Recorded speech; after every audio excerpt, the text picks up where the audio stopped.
Ao menos uma vez na vida, todo ser humano já teve algum tipo de problema envolvendo o sistema digestório. Azia, prisão de ventre, gases, diarreia.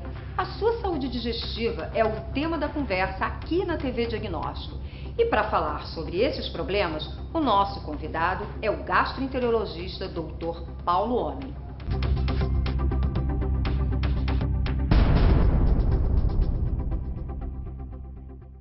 Dr. Paulo Homem, vamos falar sobre as etapas da digestão? Qual a primeira etapa da digestão? Bom, a primeira fase da digestão é a chamada fase cefálica, é a fase cerebral. Quer dizer, o indivíduo, o exemplo que se dá é quando se sente o cheiro de algum alimento ou se pensa na comida, a boca logo saliva. Isso é a primeira fase da digestão, chama-se fase cefálica da digestão. E depois Depois, por uma fase seguinte, é um processo em que há uma produção de secreções do aparelho digestivo, principalmente do estômago e do pâncreas, né, através das enzimas digestivas, e a produção de hormônios que fazem com que esses alimentos são digeridos. Essas são as fases da digestão. Tem diferença do processo digestivo da criança para o adulto? Não, em síntese não. O processo se faz da mesma maneira, só que a criança ela está em fase de evolução e pelo tipo de alimentação dela também, o aparelho digestivo sofre um processo de adaptação pelo tipo de alimentação da fase, vamos dizer assim, da criança, né? Entendi. Doutor, o senhor falou que a fase primeira, nossa, isso me surpreendeu até, que é a cerebral. Porque aí tem umas implicações que eu vou te dizer depois a respeito dessas patologias que você incluiu aqui. Ah, então tá bom. Então vamos para outra pergunta que eu tenho para fazer para o senhor. Sim. O idoso tem mais propensão, a gente vai falar agora de prisão de ventre, né? O idoso tem mais propensão a ter prisão de ventre? O idoso tem mais propensão à prisão de ventre. Primeiro, os fatores são a imobilidade e distúrbios motores do tubo digestivo, quer dizer, a motilidade do aparelho digestivo fica diminuída, bem como o hábito alimentar. Né? Então, em síntese, o hábito alimentar, a falta de atividade física e também um problema de motilidade do aparelho digestivo. Porque prisão de ventre é um assunto que incomoda, né? Quando é que a pessoa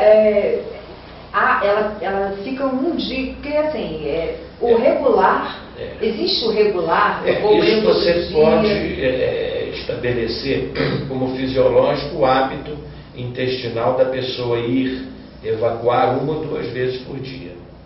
Quando esse processo não se passa dessa maneira, o que acontece? O indivíduo às vezes pode levar 1 dia, 2 dias, 3 dias e às vezes até nas constipações mais graves, o indivíduo levar até 7 a 10 dias sem evacuar. Nossa, e seria uma questão de como é que resolve isso? Exatamente. A resolução desses processos geralmente, às vezes, forma até uma impactação de fezes na ampola retal e que muitas vezes o indivíduo tem que ser trazido ao hospital para fazer a sua remoção ou então o uso de enemas ou lavagens intestinais para desobstruir o intestino. Porque às vezes as fezes ficam impactadas na parte distal do aparelho digestivo. Mas só assim, para não deixar ninguém nervoso. A pessoa, se o ritmo dela de digestão são de 2 dias, ela não precisa se preocupar, ela não está... Cada pessoa praticamente tem o seu hábito. Esses quadros de constipação crônica e de fases mais rebeldes de tratamento é o caso, então, do chamado fecaloma, que é a impactação do bolo fecal ao nível da ampola retal. Mas isso é coisa de doentes acamados, doentes que têm pouca mobilidade. Isso não é regra. Um sistema mais saudável, de vida, mantém um hábito, uma saúde digestiva melhor. E um funcionamento intestinal normal. E agora a gente vai falar de refluxo, né? Refluxo. O refluxo é outra patologia que é um desafio constante para o médico e o especialista que faz gastroenterologia, né? A gente podia dizer, podia se dividir o refluxo na idade infantil e no recém-nato e até mais ou menos 7, 10 anos de vida, em que a maturidade de um dispositivo que existe entre o esôfago e o estômago, que é uma válvula, a chamada cárdia, e que ela ainda não está na idade, na primeira infância, ela não está ainda num processo de maturidade, que isso se completa com 7 a 10 anos. Então, a criança e o recém-nato e a criança de colo tem muito refluxo. Então, até a criança, aquele hábito de alimentar a criança, ou dar uma mamadeira e botar a criança no ombro e bater para que ela arrote e com isso melhore, como também de deitar de lado para que ela evite que aquela secreção, que aquele leite vá para a via respiratória. Isso é fundamental, esses cuidados. E também é um processo de evolução, de maturidade, que praticamente o indivíduo com essa idade, ele tem o seu tônus e a sua competência desse esfíncter mantida normal. Já no adulto hoje, o grande desafio, a grande patologia que acomete os pacientes e que é um grande número de clientes que vão ao consultório de gastroenterologia é a doença do refluxo. Então, a doença do refluxo existe quando aquele sistema valvular não funciona por uma série de fatores.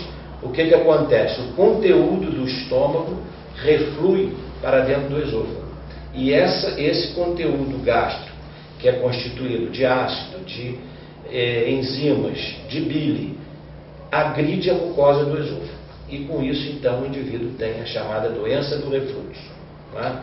E que é uma patologia bastante frequente no consultório do gastroenterologista e que precisa ser adequadamente tratada e orientada quanto ao seu hábito alimentar. Isso que eu ia perguntar. Então, assim, por que nessa idade volta? Por uma questão de então, uma má você vê o alimentação. seguinte, hoje o que acontece? A parte, vamos dizer assim, alimentar, ela é extremamente prejudicada.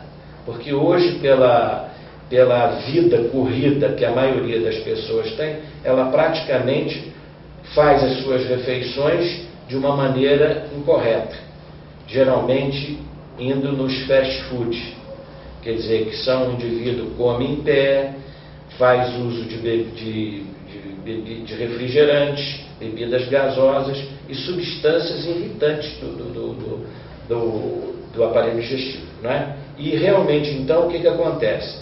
Esses hábitos incorretos fazem com que o indivíduo passe a ter a sua doença do refluxo. E é uma coisa que realmente eu ultimamente tenho encontrado muita gente com refluxo. Que a gente ouvia falar antigamente que eram de beber e agora... Exatamente. Existe também certos alimentos que realmente prejudicam quem tem doença do refluxo, né? É o caso do café, dos condimentos, álcool. Isso tudo facilita o refluxo, bem como também como é que se diz? O jejum prolongado entre uma refeição e outra. Que hoje tem indivíduos que fazem uma refeição ou 2 por dia e já estão com a sua refeição diária completa. Quando o hábito seria uma refeição praticamente de 3 em 3 horas em volumes pequenos. E o cuidado fundamental dessas pessoas que têm refluxo é evitar à noite de fazer uma refeição volumosa e nunca deitar depois da refeição, esperando no mínimo 2 horas para poder deitar. Uma ótima dica, o que o doutor está passando para o nosso telespectador. Então, quem sofre de refluxo só pode até repetir isso devagarinho para ele. Isso é um detalhe fundamental. À noite, o indivíduo tem que fazer uma refeição leve e esperar 2 horas para deitar.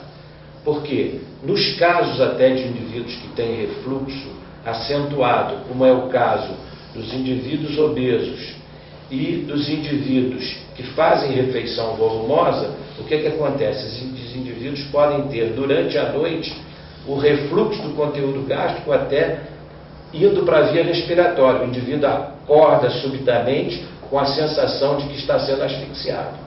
Então, e muitas vezes nesses doentes também se aconselha sempre a levantar a cabeceira da cama, porque com isso então o indivíduo melhora do refluxo. Sendo que o fundamental é uma refeição leve à noite e esperar 2 horas para deitar.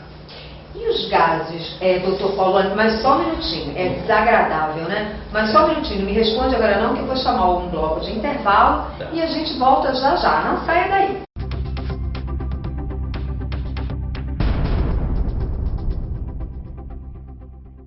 Voltamos com o Dr. Paulo Homem. No bloco anterior eu perguntei a ele sobre os gases, um problema desagradável.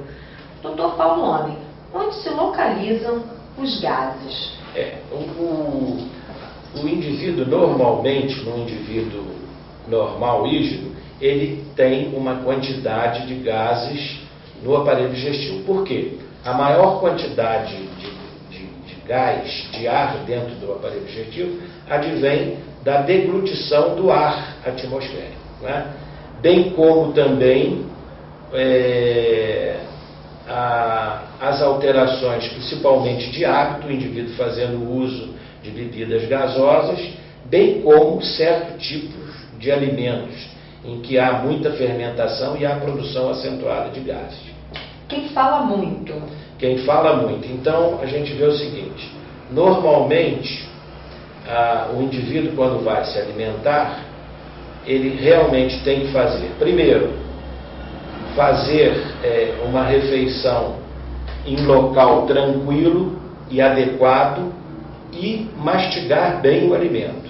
Porque a mastigação e o ambiente adequado faz com que o indivíduo tenha aquela sua fase cefálica da digestão feita de uma maneira fisiológica. Então, evitar o indivíduo comer correndo, falar muito durante a refeição, porque isso leva a uma formação maior de gases. É claro que existem outras patologias e outras doenças em que o indivíduo tem que fazer uma correção alimentar para diminuir a quantidade de gases. Então, quando a gente falava assim, mastiga de boca fechada... E outro detalhe fundamental que você falou, mastigar de boca fechada, é que tem que se lembrar também que a digestão começa na boca. Então a gente vê, é o caso dos amidos, das substâncias que se misturam na saliva, já descem mais preparadas para as enzimas do estômago. Então a digestão fica facilitada. Além de falar água com gás, bebidas gasosas de uma maneira geral. É claro que você, hoje em dia, proibir de alguém tomar, mas tem que tomar numa quantidade adequada, e o indivíduo não deve ultrapassar o volume de um copo de bebida gasosa durante a refeição. 1 hora, 2 horas depois da refeição, o indivíduo pode beber a quantidade que ele quiser. E em questão de alimento, que tem gente assim, eu comi alguma coisa que acho que me deu gás. Quais são os alimentos que realmente são produtores pelo seu processo digestivo de fermentação, né? São os feijões, de uma maneira geral, né? Os grãos, por exemplo, feijão, grão de bico, ervilha, né? São alimentos que realmente, pelo seu processo de digestão, eles sofrem uma fermentação muito grande. Existe alguma coisa para aliviar isso? Bom, as condutas que o indivíduo deve fazer para melhorar esse excesso de formação de gases, além de reeducar o seu hábito alimentar, não é fundamental que a mastigação e o ambiente adequado de alimentação. O que a gente vê que na vida moderna hoje, o indivíduo praticamente come correndo, come em pé, isso tudo são os fatores que contribuem para uma digestão não adequada. O oposto agora da prisão de ventre, a gente vai falar um pouquinho da diarreia. A diarreia é comum ela é mais encontrada na infância? A diarreia, ela é uma patologia que acomete muita criança e que são de duas etiologias, né? A viral e a bacteriana. Geralmente decorre primeiro, de alimentos não feitos de uma maneira adequada, bem como os hábitos de higiene que a própria criança tem ou que alguém que prepare a comida não tem esses cuidados. E até há anos foi descoberta aquela maravilha do soro caseiro, né? Como é que é essa... Então a gente vê o seguinte, a criança ela é muito sensível à diarreia porque a perda de líquido é muito grande. Porque o organismo da criança ele contém uma percentagem muito elevada de água. E geralmente quando a pessoa tem diarreia, principalmente a criança, ela perde muitos elementos que são fundamentais, como os eletrolitos, sódio, potássio, e que faz com que esse indivíduo sofra um processo de desidratação. Por isso, toda criança ou toda pessoa que começa a ter diarreia, qual é o primeiro cuidado? A ingestão de líquido. Suspende quase que a alimentação sólida e faz uma ingestão adequada de líquido. A fórmulazinha do soro caseiro? A fórmulazinha do soro caseiro é um copo de água misturado com 2 colheres de sal e 3 colheres de açúcar, fazendo uma reposição, não é? Uma reposição desses eletrolitos que são perdidos durante a diarreia. Entendi, doutor. A sua especialidade é endoscopia, o senhor é cirurgião geral. Isso. E assim, a gente trouxe... Cirurgião do aparelho digestivo. Do aparelho digestivo. A gente trouxe o senhor para passar essas informações básicas sobre o aparelho digestivo e a gente vai deixar um convite, porque havendo essas doenças, os tratamentos, as investigações desses tratamentos, primeiro começa aqui através de quais são os exames para a gente cuidar dessa parte da doença. Então a gente vê que hoje, né, o grande avanço em todo o diagnóstico das doenças do aparelho digestivo, elas hoje passam por quê? Por aqueles métodos em que a gente faz um exame direto. É o caso da endoscopia digestiva, como também o caso da endoscopia do intestino, que são dois recursos diagnósticos fundamentais, tanto a endoscopia digestiva alta como a endoscopia digestiva baixa, que no caso aí é a colonoscopia. E a gente vai ter muita coisa para falar desses recursos hoje que são a tecnologia e que ajudam, né, a auxiliar no... Não só em termos de diagnóstico, como da próprio tratamento, né? E no caso da colonoscopia é um exame preventivo. Por quê? Evita ou se faz um diagnóstico precoce das lesões malignas do colo, o carcinoma ou os tumores coloretais. A colonoscopia hoje, ele é tratado como um exame preventivo. Exame preventivo, fundamental. Não é? Porque você entrou no rol do exame preventivo. Porque você encontra, às vezes, uma lesão que potencialmente vai degenerar para uma patologia maligna, no caso aí os pólipos ou polipos, em que a gente fazendo a remoção, praticamente se faz o tratamento preventivo. Bem como também não esquecer que todos os familiares que têm uma patologia, por exemplo, de um câncer de colo, todos os descendentes necessitam fazer uma colonoscopia preventiva. Nós vamos voltar com o Dr. Paulo Homem numa outra oportunidade para ele desenvolver e passar mais detalhes a respeito de endoscopia e outros exames que ele supervisiona aqui no hospital, no SMH. Muito obrigada, Dr. Paulo. E deixa, por favor, se o senhor quiser deixar algum recado. Eu deixo aqui o meu recado. Primeiro, agradecer a oportunidade que a gente tem de passar aí para os telespectadores a orientação a respeito das patologias do aparelho digestivo e me pôr à disposição para qualquer informação e esclarecimento. Muito obrigada, doutor. TV Diagnóstico, sua saúde além do consultório.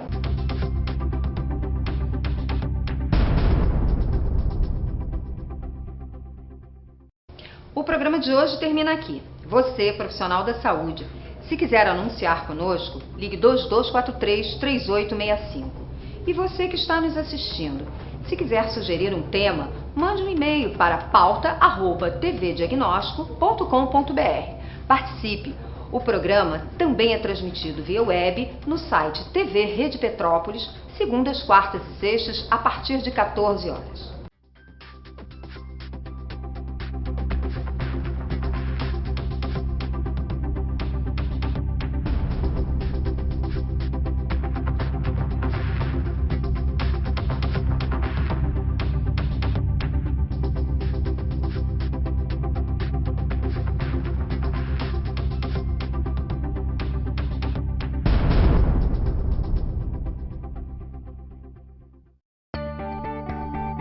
A revista que selecionou os melhores profissionais de saúde do Rio de Janeiro agora está online.